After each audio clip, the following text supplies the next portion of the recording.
I'm from India. I'm from the south of India, Kerala precisely. But I was born and brought up in Kuwait. And my dance journey would probably have started of me dancing until I get tired in front of the TV, listening to music. And that's when my dad was like, okay, I think, maybe we should send her for dance. I used to do more of like the Bollywood cinematic dance forms, but I don't know why he felt like sending me for classical dance forms, which is totally opposite of what you see on screen in the silver screen. So I went for my first dance class when I was in grade 1 at the age of 6. I realized dance is my passion, and at the age of maybe 10, I got back to dance classes. I studied dance again till the age of 18, and the form that I studied is called Bharatnatyam. When I moved back for my higher secondary school to Kerala, I picked up on it again. So I did go for the state, district level competitions. So there I didn't just do Bharatnatyam. So we have a lot of folk dance forms that are more of a group dance forms. And then I did my bachelor's in Delhi. So again, Delhi is one of the most happening places. So I was again a part of the dance society and did a lot of programs here and there. So that's my dance journey. Bharatnatyam actually is a dance form that is very original to Tamil Nadu, not Kerala, and it was a dance form invented by a person called Bharata Muni. They have codified scriptures about how it is to be done, when it is to be done, and all of that. Basically, it was done by a very talented young woman who used to dance in the temple premises as their offering to God. So during celebrations and things, we used to, I hope you would have heard about the Ramayana, Mahabharata, which are Indian epics. So we used to pick up stories from Indian epics and Indian scriptures, and they used to be transitioned into lyrics of music sitting with the Carnatic musicians. If you ask me about the evolution, previously it used to be a purely religious devotional piece of art that was done to God. But over time, people have introduced a lot of contemporary touch to it, because of which they've developed different forms of fusions where you mix Bharatnatyam with contemporary, and you do not only do these devotional pieces, but you do on issues like I feel very privileged. I could perform a semi-Bharatnatyam piece on women molestation and exploitation of women. So we had a whole piece composed just like that for the music and all of that. So there has been a definite evolution in this. I do not have a place to associate the dance form.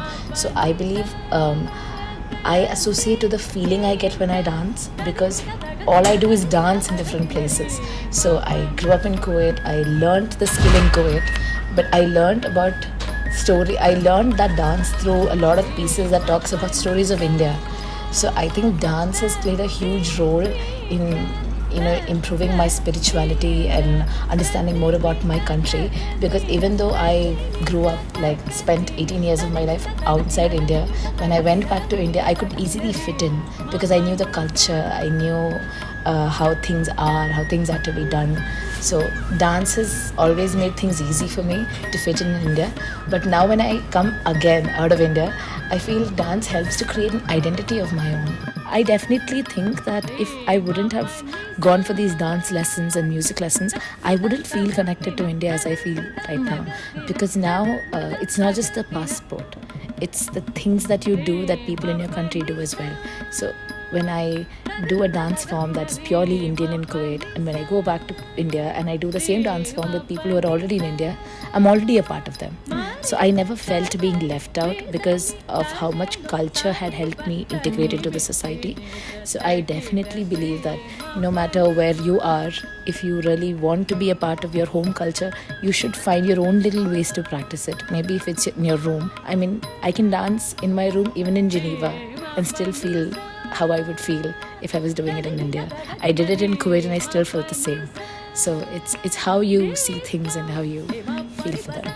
Regarding how it connects to activism, I think dance and art forms are the perfect place for activism as well, because if you ask them, are you doing a dance performance? Yes, I'm doing a dance performance.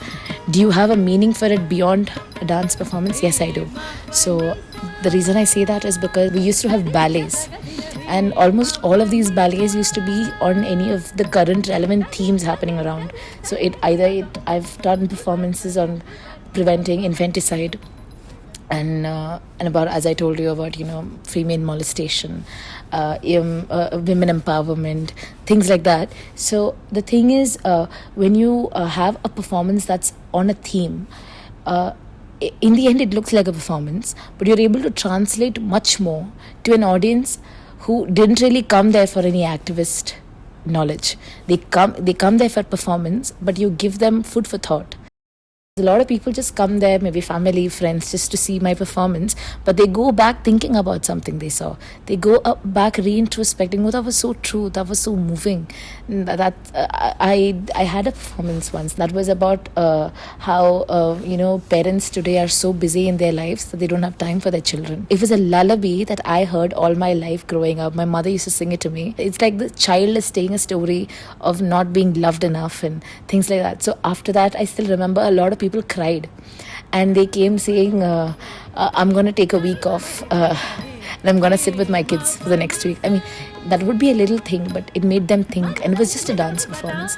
So I do believe that, be it music or art or dance, all of these are not mere should never be seen as something for entertainment. They translate beyond what you see if you have the eye for it. So and today people are willing to be so experimental, and I believe it has so much potential that maybe we don't even know yet. What I love about dance, I love how after you dance for quite, I'm not talking about a performance, talking about, of course, performance is when you feel you've practiced so hard, you give your best and you come back and you feel, yes, I've done it. But apart from that, I'm talking about what I feel when I dance on my own, in my room, in my comfort space. I feel it's like an expression. Like I dance when I feel sad, I dance when I feel happy, and that, I don't know how to translate this into words, but the moment you dance and you're sweating and you're done, there's that feeling you have when you finish dancing and you're like, okay, I feel good. There is a self-satisfaction, I'd say, that I get after dancing. I haven't found anything that can replace it yet. So I feel, for me, it lets me express myself. So since I did the classical dance form, it has abhinayas, or 9 kinds of expressions ranging from romance to anger. So just sitting in a room, sitting on my chair, listening to a song and using my face, I can dance. So after doing that, I just feel like I don't need to speak, I don't need to show, nothing. I can just use the things I have, my hands, my legs, my face, my eyes, to convey so much more.